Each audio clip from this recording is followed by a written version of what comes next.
I have finished week 3 of the Read What You Own challenge. It was kind of a slow week for me.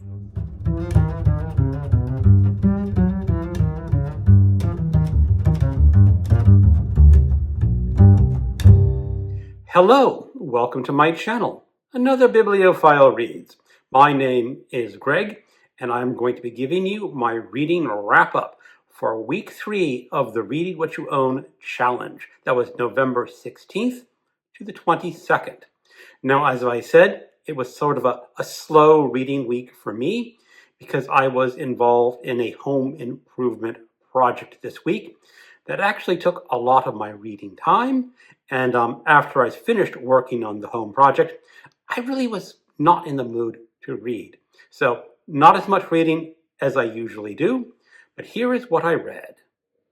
For Dr. November, an event created by Mark at Book Time with Elvis, for which I am a co-host, this event celebrates reading espionage fiction and non-fiction. And I finished Diamonds Are Forever by Ian Fleming. It is originally published in 1956 and 288 pages long. James Bond infiltrates an international diamond smuggling ring that stretches from London to Las Vegas. Along the way, he faces mobsters, assassins, and the glamorous but morally torn Tiffany case. One of the cooler, more American-flavored Bond adventures, the novel blends noir atmosphere with Cold War espionage and showcases Fleming's flair for style, danger, and hard-edged glamour.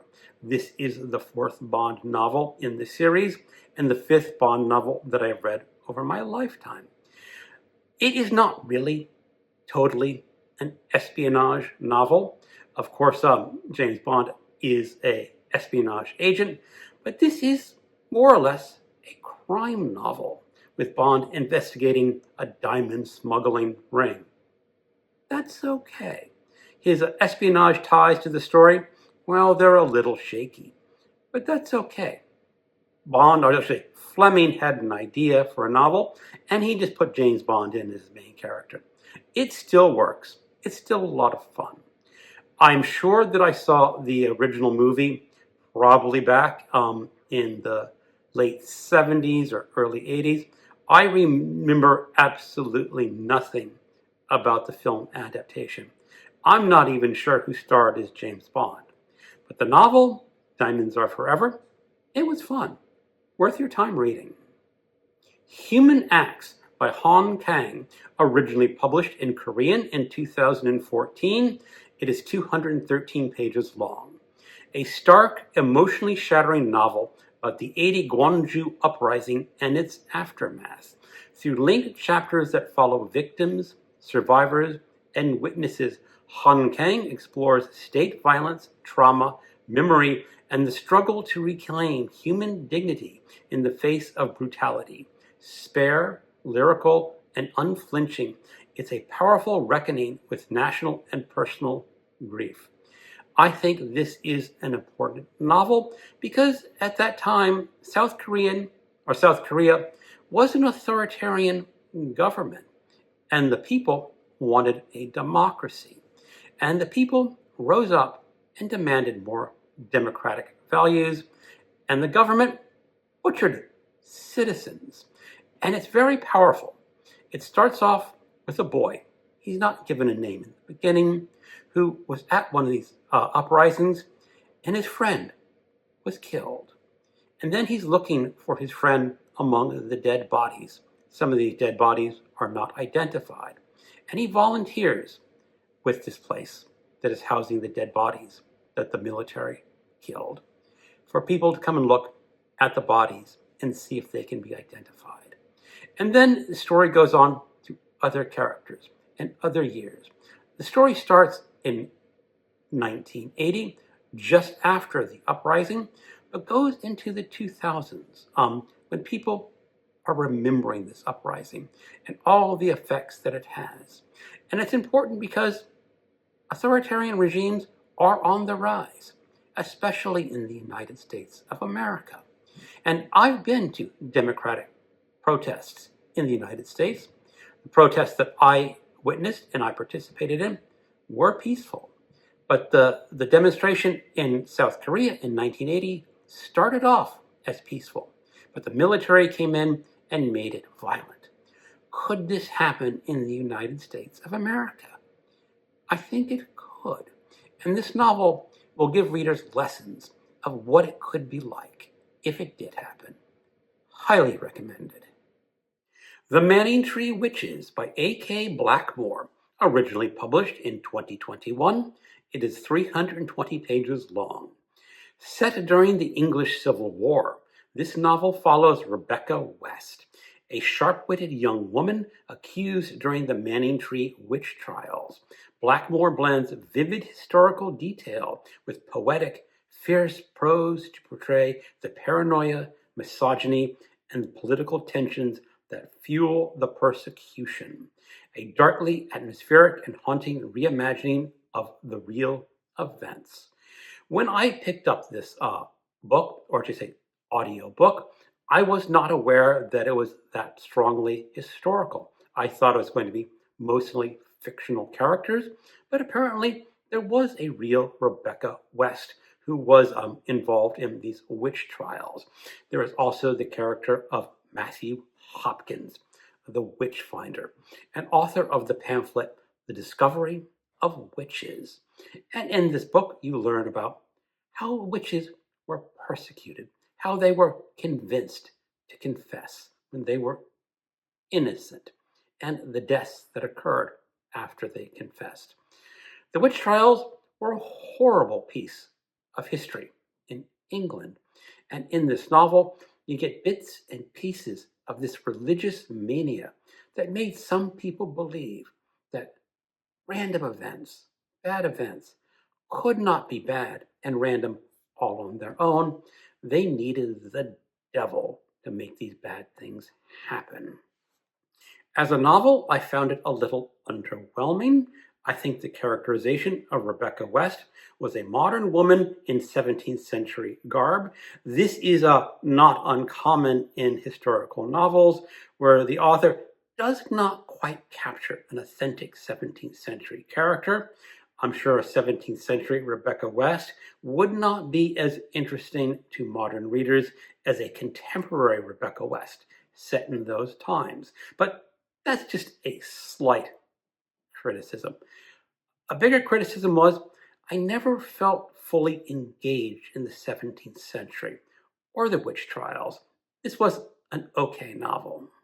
I read a novella, Letter Slot, by Owen King, originally published in 2024. It is 46 pages long. It is only available from Amazon in its Shivers collection as either an audiobook or a Kindle book. In this story, there is a high school student and his single mother. His mother has had a medical injury and they are suffering financially. One day at school, the boy is given a writing assignment from a substitute teacher. The teacher says she's not going to read these papers. It's just an exercise for you to write. Your assignment is to ask advice from a friend or anyone. The boy doesn't have any friends, so he just writes a generic letter saying, "Dear pal," or something like that. And he goes on to discuss his financial woes.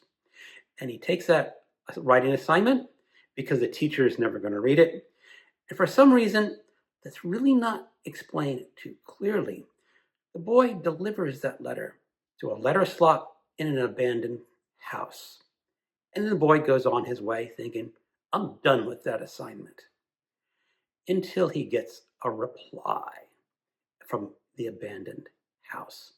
Something is in the house, and this something that wrote this letter says, I can help you if you help me. Is there someone that you hate in this world? If you give me that name, I will help you. What could possibly go wrong if the boy delivered a name into this letter slot? In general, this story was interesting, but there were parts that just did not fit and work completely.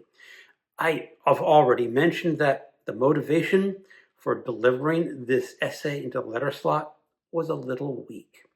There is also a story development where the boy adopts a dog, and something happens to that dog, but what happens to the dog should have been connected to parts of the story. It should have connected to something to do with the letter slot. And I guess I'm giving a little bit of a spoiler away, but in my opinion, it was just a piece of the story that did not fit. And it just sort of irked me. I thought it should have fit.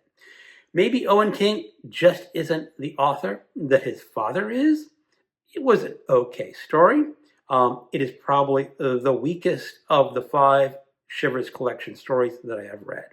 But still, if you get the Shivers collection, you can read the story and you can enjoy it. Alchemised by SenLinYu. I have been working on this novel all month, reading bits and pieces every day, about 10 to 17 pages a day. And last week I read 46 pages, and I finally threw in the towel. I wanted to give this book a complete review because it's getting a lot of positive and a lot of negative attention on places like BookTube, and I just wanted to experience what this book is all about. I think I am going to make a separate video just talking about this book. But in essence, this book is just god awfully dull. And I just came to the point one day where I was really busy. I had a lot of home improvements to be doing. And I said, do I want to read these pages today? And I said, no. The next day, I picked it up again saying, do I want to catch up with what I missed yesterday? No. And I just DNF'd it. It's not a book worth reading, in my humble opinion. I'm continuing to read The Cider House Rules by John Irving. I finished 38 pages this week. Kind of disappointing, but this home improvement project that I've been working on just took my time away from reading this book. However, I'm going to dedicate this week, coming week, the 4th week, to finishing The Cider House Rules. Okay, that's everything that I read for week 3.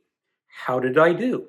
I read a total of 959 pages out of my 25,000 page challenge. The grand total for the 3 weeks was 3,113 pages. And if my math is correct, I have completed 12.45% of my challenge. I'm a little bit behind where I wanted to be, but maybe I can catch up. Onward to week 4.